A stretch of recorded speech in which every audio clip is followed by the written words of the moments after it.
മഹാലക്ഷ്മി സീരിയലിലെ latest episode റിവ്യൂയിലേക്ക് എല്ലാ കൂട്ടുകാർക്കും സ്വാഗതം. അങ്ങനെ മഹാലക്ഷ്മിയുടെയും കണ്ണൻ്റെയും മുന്നിൽ വെച്ച് മാർക്കോയാണെങ്കിൽ ആ ഞെട്ടിക്കുന്ന സത്യം തുറന്നു പറയുന്നു. സാഗറിനോടൊപ്പമാണ് മഞ്ജു ഇറങ്ങി വന്നിരിക്കുന്നത്, അല്ലാതെ തന്നോടൊപ്പമല്ലെന്ന്. ഇത് കേട്ടിട്ട് കണ്ണൻ പറയുന്നുണ്ട്, എന്തൊക്കെയാണോ താൻ ഈ പറയുന്നത്? മേഘനുമായിട്ടുള്ള ആ ഒരു വിവാഹം നടക്കരുതെന്ന് ഞങ്ങൾ ഒരുപാട് ആഗ്രഹിച്ചിരുന്നു. ഇപ്പോൾ അവൾ തെറ്റിൽ നിന്ന് തെറ്റിലേക്കാണ് പോയിക്കൊണ്ടിരിക്കുന്നത്. ഒരിക്കലും സാഗറും മഞ്ജുവും ഒന്നാവരുത്. അത്രയ്ക്ക് മോശപ്പെട്ടവനാണ് ഈ സാഗർ. അവൻ എന്നെ ഉപദ്രവിക്കാൻ പോലും നോക്കിയിട്ടുണ്ടെന്നിങ്ങനെ മഹാലക്ഷ്മി പറയുന്നു.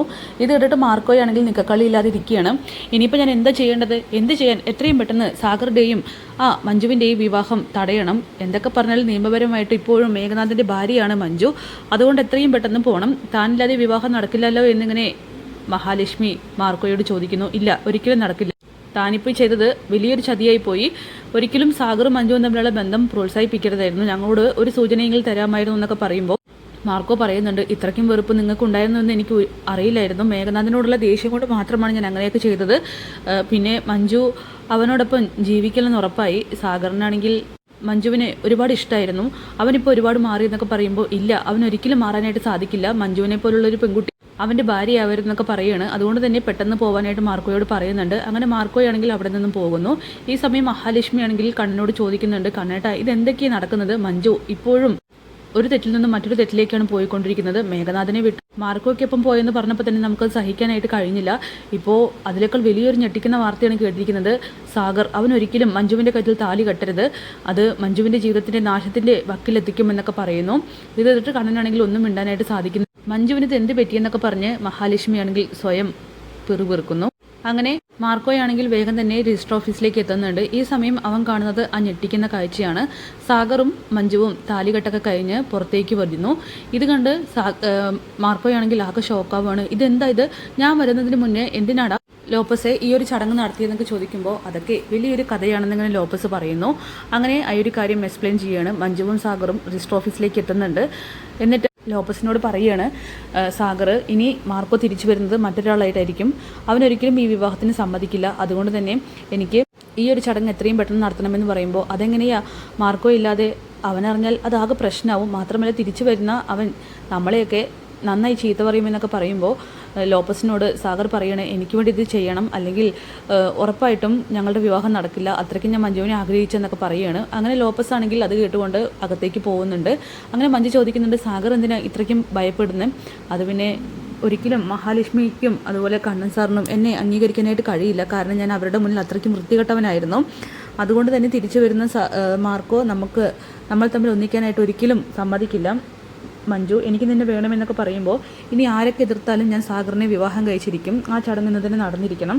അതുകൊണ്ട് പേടിക്കേണ്ട. നിന്നോടൊപ്പം ഞാൻ ഇറങ്ങി വന്നിട്ടുണ്ടെങ്കിൽ നിൻ്റെ ഭാര്യയായിരിക്കും എന്നൊക്കെ പറയണം. എന്തായാലും അതൊന്നും സാഗർ ചെവി കൊള്ളുന്നില്ല. അവനാണെങ്കിൽ അകത്തേക്ക് പോവുകയാണ്. ഈ സമയം വീണ്ടും ലോപ്പസ് പറയുന്നുണ്ട്, അതെ മാർക്കോ വരാതെ വേണോടാ, അത് ശരിയാവില്ലെന്നൊക്കെ പറയുമ്പോൾ ഈ ചടങ്ങ് ഇപ്പം തന്നെ നടക്കണമെന്നിങ്ങനെ സാഗർ തറപ്പിച്ച് പറയും. അങ്ങനെ രജിസ്ട്രാർ ചോദിക്കുന്നുണ്ട്, എന്തെങ്കിലും പ്രശ്നമുണ്ടെന്ന്. ഒരു പ്രശ്നമില്ല. ഒപ്പിട്ടതിന് ശേഷം സാഗറാണെങ്കിൽ മഞ്ജുവിൻ്റെ കഴുത്തിൽ താലി കെട്ടുന്നു. മഞ്ജുവിനാണെങ്കിൽ ആ നിമിഷം ഒത്തിരി സ്വപ്നങ്ങളാണ് മുന്നിലൂടെ മിന്നിമായുന്നത്. അവളാണെങ്കിൽ സാഗറിനെ പ്രണയപൂർവ്വം ഇങ്ങനെ നോക്കുന്നുണ്ട്. അങ്ങനെ ഇതൊക്കെയാണ് സംഭവിച്ചെന്ന് ലോപ്പസ് ആണെങ്കിൽ മാർക്കോയോട് വിവരിക്കുന്ന സമയത്ത് മാർക്കോയാണെങ്കിൽ ആകെ വല്ലാത്തൊരവസ്ഥയിലാണ്. എന്തായാലും മഹാലക്ഷ്മിക്കും കണ്ണൻ സാറിനും ഇത്രത്തോളം വെറുപ്പുണ്ട് എന്നുള്ള കാര്യം ഞാൻ അറിഞ്ഞില്ലായിരുന്നു. അങ്ങനെ അറിഞ്ഞിരുന്നുവെങ്കിൽ ഉറപ്പായിട്ടും നിങ്ങളുടെ ഈ ബന്ധത്തെ ഞാൻ പ്രോത്സാഹിപ്പിക്കില്ലായിരുന്നു. മേഘനാഥനോടുള്ള ദേഷ്യം കൊണ്ട് മാത്രമാണ് ഞാൻ ഇങ്ങനെയൊക്കെ ചെയ്തത്. അപ്പോഴാണ് മഹാലക്ഷ്മി ആണെങ്കിൽ മാർക്കോയുടെ ഫോണിലേക്ക് വിളിക്കുന്നത്. ഇനിയിപ്പോൾ മഹാലക്ഷ്മി വിളിക്കുമ്പോൾ ഞാൻ എന്ത് പറയാനാണ്? അവളിതാ വിളിച്ചുകൊണ്ടിരിക്കുന്നുണ്ടെന്നൊക്കെ പറയുകയാണ്. എന്ത് പറയാൻ? മാർക്കോ താൻ എങ്ങനെയെങ്കിലും ഈ ഒരു പ്രശ്നം സോൾവ് ചെയ്യണമെന്നൊക്കെ സാഗർ മാർക്കോയുടെ കാല് പിടിക്കുകയാണ്. അങ്ങനെ മഹാലക്ഷ്മിയോട് കണ്ണൻ ചോദിക്കുന്നുണ്ട്, അവൻ ഫോൺ എടുക്കുന്നില്ലേ എന്ന്. ഇല്ലെന്നിങ്ങനെ മഹാലക്ഷ്മി പറയുന്നു. കാര്യങ്ങളൊക്കെ തന്നെ കഴിഞ്ഞെന്നിങ്ങനെ മഹാലക്ഷ്മിയും കണ്ണനും തീർച്ചപ്പെടുത്തുകയാണ്. അങ്ങനെ വിഷമിച്ച് നിൽക്കുന്ന മാർക്കോയ്ക്കരികിലേക്ക് പോയിട്ട് മഞ്ജു പറയുന്നുണ്ട്, ഇന്നിപ്പോൾ ആര് തന്നെ എതിർത്താലും ഞാൻ സാഗറുടെ ഭാര്യയായിരിക്കും. ഇനിയിപ്പോൾ മാർക്കോയല്ല, കണ്ണേട്ടൻ നേരിട്ട് വന്ന് പറഞ്ഞാലും ഞാനിത് ചെയ്തിരിക്കും സാഗറെ. അതുകൊണ്ട് വിഷമിക്കേണ്ട, ഞങ്ങൾ എങ്ങനെയെങ്കിലൊക്കെ നന്നായി ജീവിച്ചോളാം എന്നൊക്കെ പറയുകയാണ്.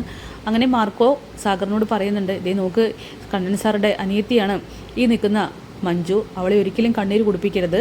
പറഞ്ഞല്ലോ, മേഘനാഥനോടുള്ള ദേഷ്യം കൊണ്ട് മാത്രമാണ് ഞാൻ ഇതിന് കൂട്ടുന്നത്. അല്ല ഒരു കാരണവശാലും ഞാൻ നിൽക്കില്ലായിരുന്നു. പക്ഷേ ഇനി ഇവളെ കണ്ണീര് കുടിപ്പിച്ചാലുണ്ടല്ലോ, ഞാൻ നിന്നെ വെറുതെ വിട്ടേക്കില്ലെന്നൊക്കെ പറയുകയാണ്. ഈ സമയം സാഗർ പറയുന്നുണ്ട്, എടാ ഞാൻ ഒരിക്കലും മഞ്ജുവിനെ കണ്ണീര് കുടിപ്പിക്കില്ല. എനിക്ക് വലയം പിടിക്കാനുള്ള കഴിവുണ്ട്. അതുകൊണ്ട് തന്നെ ഞാൻ ഏതെങ്കിലും കമ്പനിയിലോ അല്ലെങ്കിൽ മറ്റോ ഡ്രൈവറായിട്ട് കയറിയിട്ട് മഞ്ജുവിനെ പൊന്നുപോലെ നോക്കിക്കോളാം, എനിക്ക് ഏതെങ്കിലും ജോലി ഒപ്പിച്ച് തന്നാൽ മതി, അല്ലെങ്കിൽ ഞാൻ സ്വയം കണ്ടെത്തിക്കോളാം, എനിക്ക് മഞ്ജുവിൻ്റെ സ്വത്തൊന്നും വേണ്ട, ഞാൻ അതിൽ കണ്ണു വയ്ക്കുന്നില്ല, മേഘനാഥനെ പോലെ ആവില്ല ഞാൻ, ഇവളെ നന്നായി നോക്കിക്കോളാം, എനിക്ക് മഞ്ജുവിനെ മാത്രം മതിയെന്ന് പറയുന്നു. മതി, ഇനി വിസ്തരിക്കാനും നിൽക്കേണ്ട, എന്തായാലും കാര്യങ്ങളൊക്കെ കഴിഞ്ഞു, ഇനി ജീവിച്ച് കാണിച്ചു കൊടുക്കണമെന്നിങ്ങനെ മാർക്കോ പറയുന്നു. ലോപ്പസും പറയുന്നുണ്ട്, എടാ ഇത് വിധിയാണ്, അതുകൊണ്ടാണ് ഇന്ന് തന്നെ സാഗർ മഞ്ജുവിൻ്റെ കാര്യത്തിൽ താലി കെട്ടിയത്, ഇനി വെറുതെ സംസാരിച്ച് നിൽക്കണ്ട എന്നൊക്കെ പറയുകയാണ്. ഇനി അവർ ജീവിക്കട്ടെ എന്ന് പറഞ്ഞ് ലോപ്പസ് ആണെങ്കിൽ മാർക്കോയുടെ ദേഷ്യം കുറയ്ക്കുന്നു. അങ്ങനെ മാർക്കോ പറയുന്നുണ്ട്, ഇപ്പം ഞാൻ ചെയ്തത് വലിയൊരു ചതിയാണ്, ഇനി ഒരിക്കലും മഹാലക്ഷ്മിയും കണ്ണൻ സാറും എന്നെ വിശ്വസിക്കില്ല, എത്രയേറെ അവസരങ്ങൾ ഉണ്ടായിരുന്നെന്നറിയോ നിൻ്റെയും ഈ നിൽക്കുന്ന മഞ്ജുവിൻ്റെയും കാര്യം അവരോട് അവതരിപ്പിക്കാനായിട്ട്, പക്ഷെ ഞാനത് ചെയ്തില്ല, ഇനി ഞാൻ എന്ത് പറയും, എങ്ങനെ അവരുടെ മുഖത്ത് നോക്കുമെന്നൊക്കെ സാഗർ അവർക്ക് മുന്നിൽ വിഷമിച്ച് നിൽക്കുകയാണ്. അങ്ങനെ മാർക്കോ വിഷമിച്ച് നിൽക്കുന്ന സമയത്ത് സാഗറിനാണെങ്കിൽ ഒന്നും പറയാനായിട്ട് കഴിയുന്നില്ല. എന്തായാലും മഞ്ജുവും സാഗറിനെ മാർക്കോയെ സമാധാനപ്പെടുത്തുന്ന സമയത്ത് മാർക്കോ പറയുന്നുണ്ട്, ശരി വാ വീട്ടിലേക്ക് പോകാമെന്ന്. ഈ സമയം വാമദേവനോട് സങ്കടം പറഞ്ഞുകൊണ്ടിരിക്കുകയാണ് നമ്മുടെ മേഘനാഥൻ. അവനാണെങ്കിൽ അവൻ്റെ ഫ്രണ്ടിനെ വിളിച്ചിട്ട് സംസാരിച്ചുകൊണ്ടിരിക്കുന്നു. എടാ മഞ്ജുവിനെ കണ്ടെത്തിയെന്ന് ചോദിക്കുമ്പോൾ ഇതുവരെയും കണ്ടെത്താനായിട്ടില്ലെന്ന് ആ ഫ്രണ്ട് പറയുകയാണ്.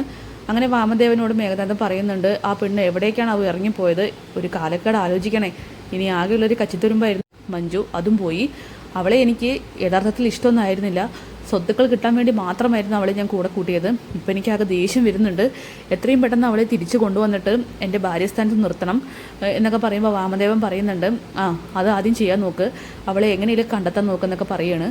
അവിടേക്ക് സീമന്തിന് വരുന്നുണ്ട്.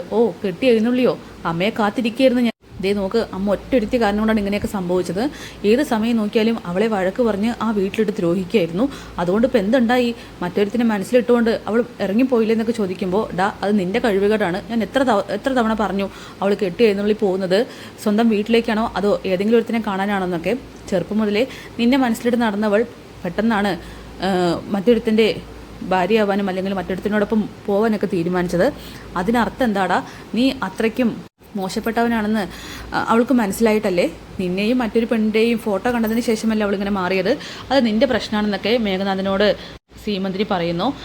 ഇനിയിപ്പോൾ എന്നെ കുറ്റപ്പെടുത്തിക്കോ, ഒരു കാര്യം ഞാൻ പറഞ്ഞേക്കാം, എത്രയും പെട്ടെന്ന് അവളെ തിരിച്ചു കിട്ടാനായിട്ട് പ്രാർത്ഥിക്ക്, എൻ്റെ ഭാര്യയായിട്ടല്ല അവൾ എനിക്ക് വേണ്ടത്, ഞാൻ അവളെ സ്നേഹിച്ചിട്ടുണ്ട്, ഇല്ലയെന്ന് പറയുന്നില്ല, പക്ഷേ ഇനി ആകെയുള്ളൊരു കച്ചിത്തുരുമ്പെന്ന് പറയുന്നത് അവളാണെന്നൊക്കെ പറയുമ്പോൾ പിന്നെ കച്ചിത്തുരുമ്പ്, അവിടെ ഇനി സ്വത്തുക്കൾ കിട്ടുന്നത് വരെ നിൻ്റെ കൂടെയൊന്നും ഉണ്ടാവില്ല, അവിടെ ഇനി മാർക്കോക്കെപ്പല്ലേ പോയിരിക്കുന്നത്, തിരിച്ച് കിട്ടുമെന്ന് പ്രതീക്ഷിക്കും വേണ്ട.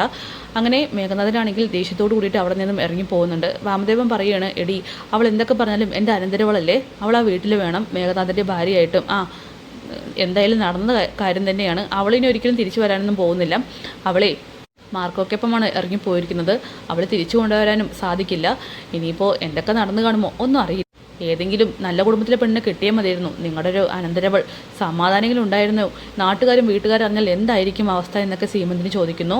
നീ ഒന്നും മിണ്ടാതിരിക്കുന്നിങ്ങനെ വാമദേവൻ പറയുന്നുണ്ട്. പിന്നീട് മുത്തശ്ശിയും പ്രതാപനും സംസാരിച്ചുകൊണ്ടിരിക്കുകയാണ്.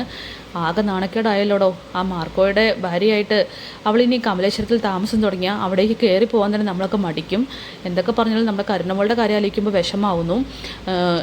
മാർക്കോയ്ക്ക് നേരെ കരുണ എന്തെങ്കിലും പറഞ്ഞാൽ ഉണ്ണിക്കായിരിക്കും അടി കിട്ടുക, അവനാണെങ്കിൽ നട്ടലില്ലാത്തവൻ തുടച്ച് എഴുന്നേറ്റ് പോകും, അല്ലാതെ തിരിച്ചടിക്കാനൊന്നും ഉണ്ണിക്ക് ശേഷിയില്ല. അങ്ങനെ അവിടേക്ക് മോഹിനി വരുന്നുണ്ട്. എഴുന്നള്ളിയല്ലോ, അറിഞ്ഞില്ലേ കാര്യങ്ങളൊന്നും, മകൾ വിളിച്ചു പറയാതിരിക്കില്ലല്ലോ, എന്തൊക്കെയാ അമ്മയെ പറയുന്നത്, എന്താ പ്രശ്നം?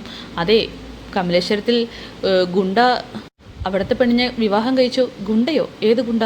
മാർക്കോ എന്നുള്ള പേരിലുള്ള ഗുണ്ടയില്ലേ, അവളെ ആ മഞ്ജു അവനോടൊപ്പം ഇറങ്ങിപ്പോയെന്ന് പറയുകയാണ്. ഞാനിതൊന്നും അറിഞ്ഞില്ലെന്ന് ഇങ്ങനെ മോഹിനി പറയുമ്പോൾ, നീ അറിയാത്തൊരു കാര്യം നടക്കില്ലല്ലോ, കാരണം നിൻ്റെ മോള് വിളിച്ചു പറഞ്ഞിരിക്കുമല്ലോ എന്നൊക്കെ പറയുന്നു. എൻ്റെ മോള് അത്തരത്തിലുള്ള കാര്യങ്ങളൊന്നും വിളിച്ചു പറയാറില്ലെന്ന് മോഹിനി പറയുകയാണ്. എന്തായാലും അതൊക്കെ കാണിച്ചുകൊണ്ടാണ് എപ്പിസോഡ് അവസാനിക്കുന്നത്. കാത്തിരിക്കാൻ നമുക്ക് നാളത്തെ കിടിലൻ എപ്പിസോഡിനായിട്ട്. ബൈ.